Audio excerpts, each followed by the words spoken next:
Good afternoon. My name is Cyrus. I don't live in the community. I'm from Austin. I'm with the Lone Star Chapter of the Sierra Club. I just had a few comments to make. First of all, regarding the notice, I think the suggestion is it would have been helpful to have more time from the notice to the actual meeting to both to educate ourselves more by looking at applications, but also getting the word out.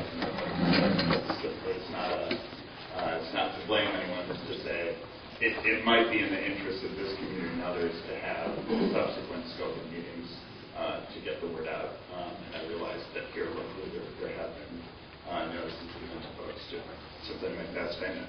I think you're going to be surprised that Sierra Club, both nationally and statewide, opposes the expansion of nuclear power.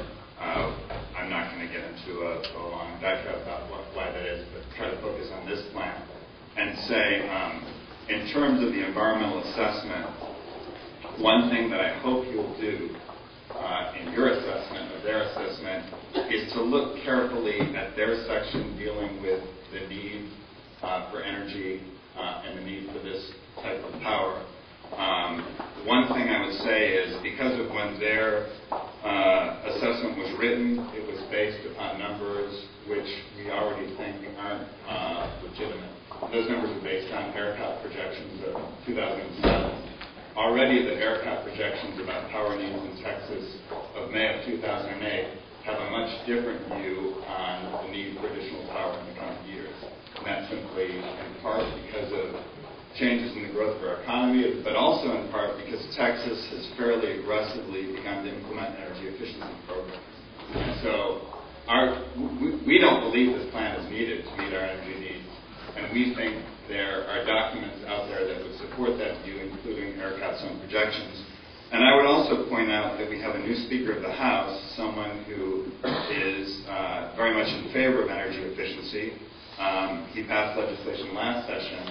Part of that legislation was to commission a report to look at the potential for greater gains in energy efficiency so we can meet more of our needs through energy efficiency programs.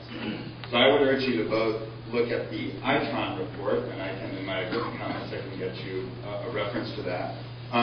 But also, I don't know what your timeline is, but also look at the actions during this legislative session. We expect, with the new Speaker of the House, and with substantial interest in both the House and the Senate on both energy efficiency and promoting other sources of energy like solar, geothermal, biomass, there will be significant legislative action that will add to our power mix in Texas, not in terms of nuclear, but in terms of both energy efficiency and other renewables.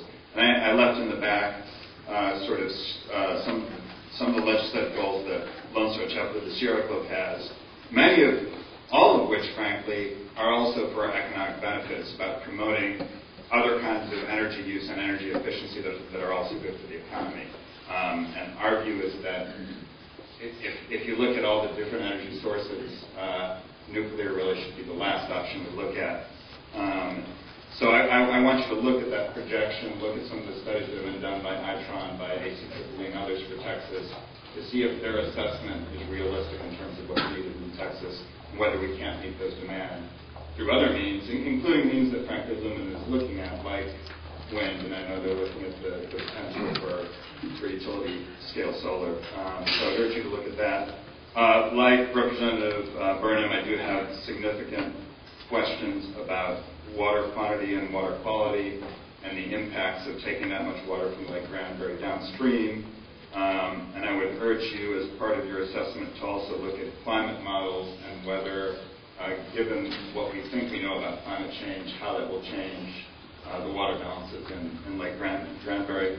I also hope that you'll be looking at issues like release of tritium to the water, the potential. I don't know that much about this particular process because, frankly, the design hasn't been certified yet. But in terms of, there have been problems in the past with releases of tritium into water at nuclear plants. I don't know if that would be the case in this particular plant. So I would urge you to look at that.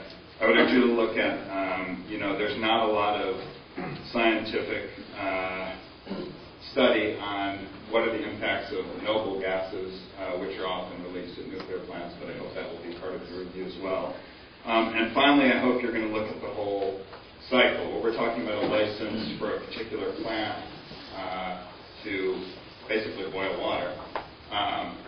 It involves a whole cycle of uranium, and I would hope that your assessment will look at that whole cycle, where the uranium will come from and where the results of using the uranium will go as part of your assessment. And so I'd urge you to do that. And, you know, frankly, we are very concerned about this process because we have a process where we're being asked to look at an environmental assessment before you guys have even certified the final design that's being proposed by the applicant. And that's very worrisome that it will be very difficult both in this process and the technical review to be able to comment on something that is yet to be certified.